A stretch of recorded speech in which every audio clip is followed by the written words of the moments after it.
네, 안녕하십니까. 닥터 파이낸스 김영환 교수입니다.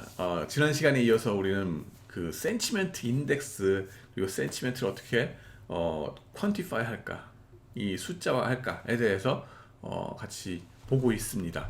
이제 기존의 측정 변수들로서의 센치멘트 인덱스를 지난 시간에 봤고요.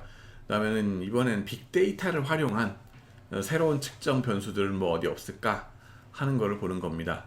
이들은 핀테크라든가 레그테크 쪽에서 활용하기 아주 좋은 거기에 근본을 제공하는 그런 그 혁신이 여기서 일어났다라고 보시면 됩니다. 네, 무드 센치멘트, 어떻게 무드 센치멘트 감정을 측정할 것인가 라고 하는 건데요. 언어로 들어갑니다. 첫 번째로는 언어 많이 있는 건 아닌데 가장 쉽게 생각할 수 있는 게 언어죠. 왜냐하면은 In the beginning was the word, and the word was with God, and the word was God. 그런 이제 성경의 말씀도 처음에 있기는 한데, 사람이 도가도 비상도라는 도교의 그 경전에도 나오는 말이죠. 길을 길이라고 하면은 진짜 전에 있던 길과는 다른 의미로서 나한테 다가온다. 김수영의 꽃처럼 내가 그를 부르기 전에는 그랬는데 꽃이라고 부르니까 새로운 의미가 됐다. 그런 것처럼 언어는 마음의 거울이고, 그죠? 심리 상태를 잘 보여주고 또 의미 부여를 하게 되기 때문에, 그런 수단이 되기 때문에 아주 중요한 툴이 된다는 겁니다. 그래서 Natural Language Processing, 여러분들 NLP라는 방법 많이 배우셨죠? 벌써 한 2, 3년 전만 해도 이거 얘기하면은 와, 저런 게 있나 했는데 요즘은 다들 이게 막 상식 차원이 돼버렸어요. 빅데이터 뭐 이런 걸로 여러분들이 AI 시대 들어가고 막 이러다 보니까 이게 다 노암 첨스키 때부터 나온 얘기들로부터 시작을 합니다. 컴퓨터 언어학 내지는 Computational Linguistics라고 얘기를 합니다. 이런 것들을 가지고서 나가는 건데요. 언어, 감정 표출의 통로인가, 정보 교환의 도구인가 하는 게 또 문제가 되는데, 일단은 자기 심리 상태를 나타내는 거울로서의 언어가 의미가 있죠. 근데 감정만 나타내느냐, 긍정적인 감정, 부정적인 감정만 나타내느냐, 아니면은 긍정적인 정보, 부정적인 정보를 말로써 나타내다 보니까 그렇게 표현되는 거냐. 이게 왜 상관이냐 하면은, 이게 감정이면 비헤이비어럴이고 이게 정보면은 네오클래시칼로 들어갑니다. 다시 또 네오클래시칼이 또 나와. EMH. 예. 그게 계속적으로 괴롭히는 거야. 그리고 편안하게 그냥 비헤이비어럴로 갈 수가 없어요. 이게 계속 발목을 잡는 게 이겁니다. 정보냐 심리냐 하는 건데, language 보시면은 verbal language 이런 게 있고 non-verbal language가 있죠. 지금 많이 발달되어 있는 거는 verbal language입니다. 말로 텍스트가 돼 있기 때문에 텍스트 마이닝 되잖아요. 그죠? 단어 분석 들어가는 거, 단순 무식하게 textual content analysis 같은 거, 그다음에 textual readability, 낮에는 가독성. 제가 여러분들한테 프레젠테이션 스킬 강의를 가끔씩 해가지고 그 업로드 하잖아요. 조셉 킴 교수님의 그 프레젠테이션 스킬 강의 꼭 들으셔야 돼. 커뮤니케이션 수업 꼭 들으시기 바랍니다. 근데 이런 거 텍스추얼 리더빌리티도 거기에 중요합니다. 알아보기 쉽게 큰 글자로 쓰는 거, 쉬운 단어로 말하는 거, 이런 거 되게 중요하다고. 근데 그거를 어떻게 숫자화 할 거냐, 방법이 다 생겼다는 거예요. 그게 주가에도 영향을 미치더라는 겁니다. 안될 줄 알았는데 있더라는 거예요. 그 다음에는 tables, numbers, and etc. 표와 숫자 같은 거 어떻게 표현하느냐 마느냐, 정리해가지고 깔끔하게 보여주는 거, 노트 필기 깔끔하게 하는 거, 그게 무슨 소용이 있었어요? 막 나만 천재면 되는 거 아니야? 아니더라는 겁니다. 남들이 알아보기 쉽게 하는 거 진짜 중요하다. 자, 그러고 나면 뭐 파이낸스 점수 올리는 데만 중요한 게 아니라 여러분의 잡마켓상에도 이게 정말 필요한 배움이다 라고 생각하시면 됩니다. Non-verbal language도 또 들어갑니다. 제가 연구하는 것도 이쪽이긴 한데, 음성, 말할 때 그 스피치 할 때 말의 속도, 발음, 억양, 음성, 피치, 높낮이, MIS 연구들 보면은 강의를 할 때에도 이 억양이 높낮이가 자주자주 변하시는 분의 강의가 더 재밌게 느껴진다.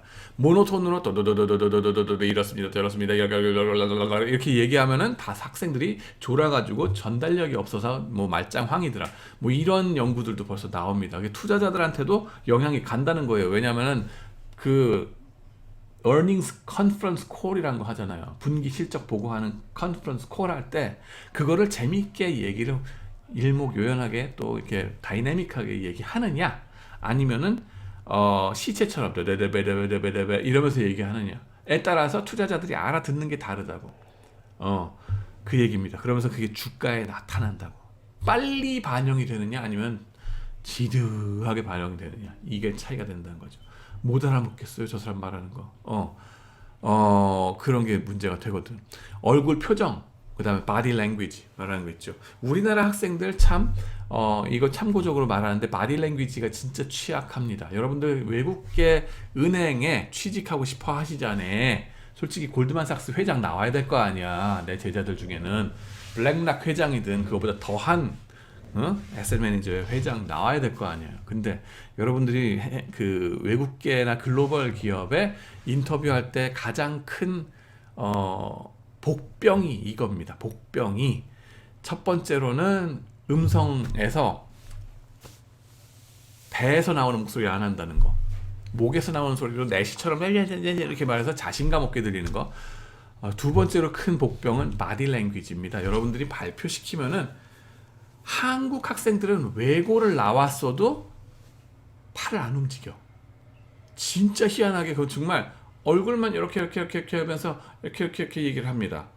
누가 팔을 움직이면 때렸나? 고등학교에서도? 외고에서 뭐 때렸어요? 왜 그래? 일반 고들 나왔거든 뭐든 상관이 없어. 다들 이러고 있어요. 이러면은 떨어집니다, 여러분. 외국계 증권사나 이런데 컨설팅이나 마케팅도 떨어져. 왜?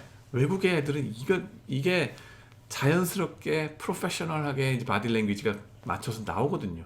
근데 그거가 안 되면은 뭔가 어색해. 우리 바닥에는 아니네 라고 생각하게 만들어요. 그래서 떨어집니다. 그래서 여러분들한테 스피치 연습, 바디 랭귀지 연습 하시라고 저는 얘기를 합니다. 철저히 연습하시기 바랍니다. 생각보다 정말 심각한 복병이에요. 여러분들 100개가 레주메가 글로 가가지고 인터뷰 100명 하잖아요. 그럼 90명은 이걸로 떨어진다고 보시면 돼요. 그렇고요. 사진과 차트, 바디 랭귀지 뭐 이런 것들이 또 주가에 영향을 미치는가. CEO가 인터뷰할 때 나와서 얘기하는 거 영향을 미치는지에 대한 연구들 진행 중입니다. 이건 따끈따끈한 연구들이야 지금. 네, 자연어 처리로부터 들어갑니다. 이제 어떻게 처리하는가, 몇 가지 카테고리를 정해놓고 주어진 글, 기사, 트위트 이런 것들, 페이스북 메시지 뭐 이런 거가 어디에 속할지를 구분합니다. 클래시피케이션 알고리즘이 들어가겠죠. AI의 영역이 되는데요.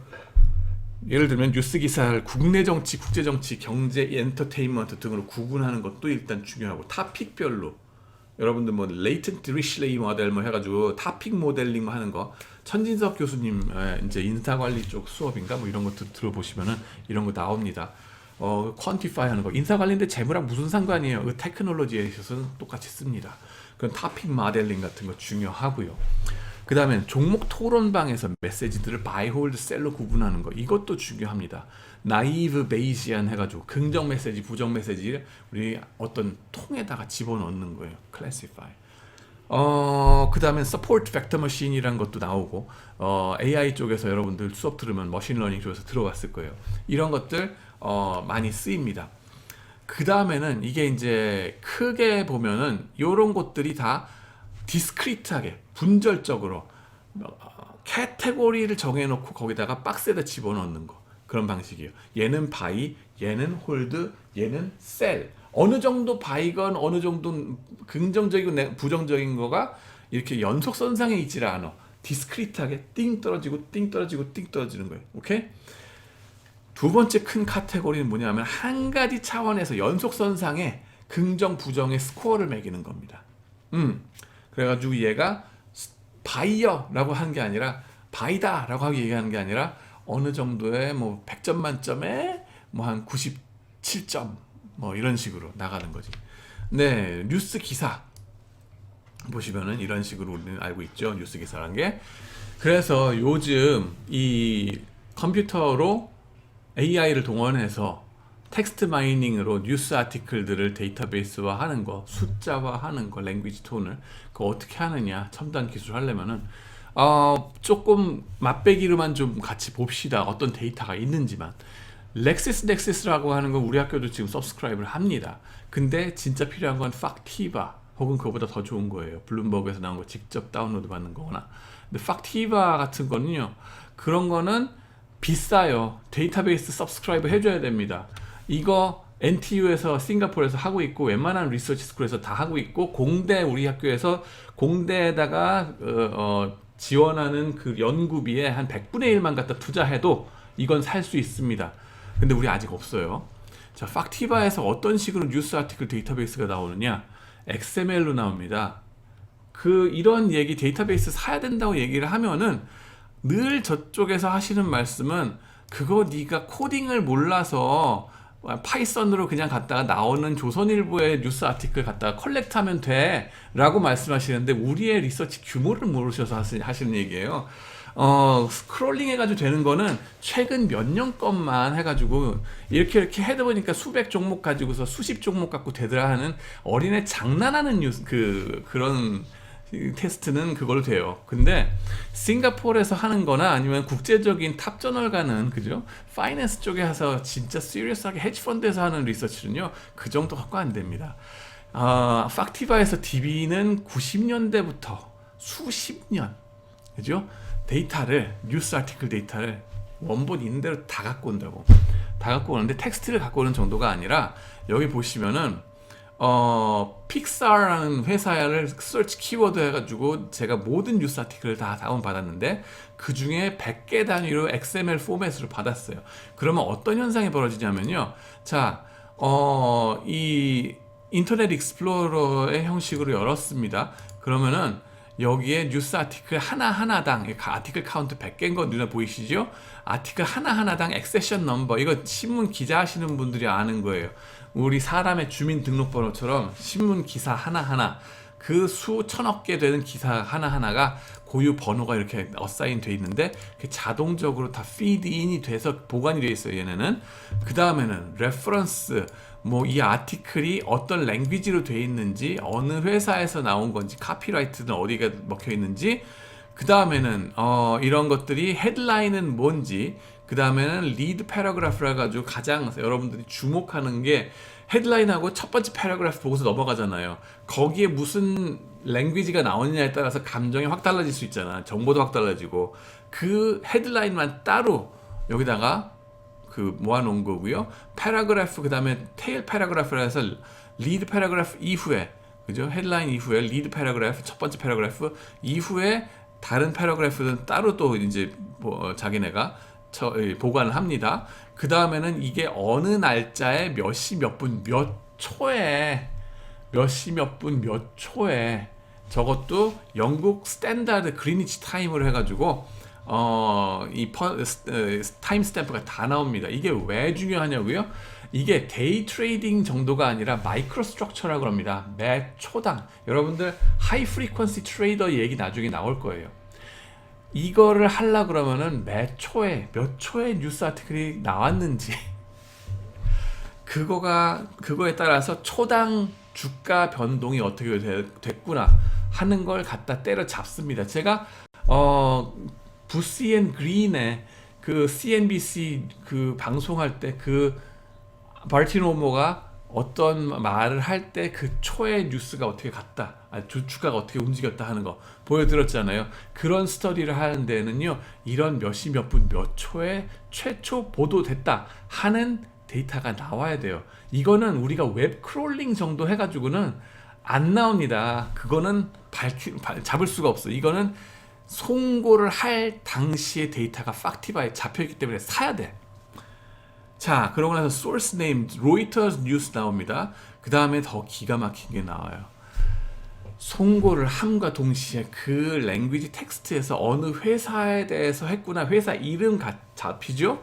그러면 자기네가 알아서 이건 애플에 대한 뉴스야 하고 컴퍼니 코드를 자동 어사인 해줍니다.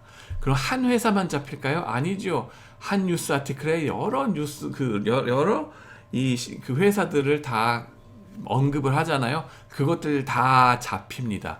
월트 디즈니도 나왔고 당연하죠. 픽사니까 그게 애플하고도 관련돼 있고 애니메이션 회사니까 월트 디즈니 쪽에도 나오고 루카스 필름도 나오고 픽사도 나오고 뭐 이게 인더스트리 코드도 또 잡힙니다. 그래가지고 이게 컴퓨터 일렉트로닉스에 관한 거구나, 데스크탑 컴퓨터스에 관한 거구나, 그거에 따른 인더스트리 코드 자기네들이 어사인한 거 다 자동으로 붙여줍니다. 이거 어떻게 이거 컴퓨터가 알아보고서 송고 키를 누름과 동시에 이게 어떻게 클래시파이 하는 게 다 들어갑니까? 기자가 이거 다 어사인 안 하거든요.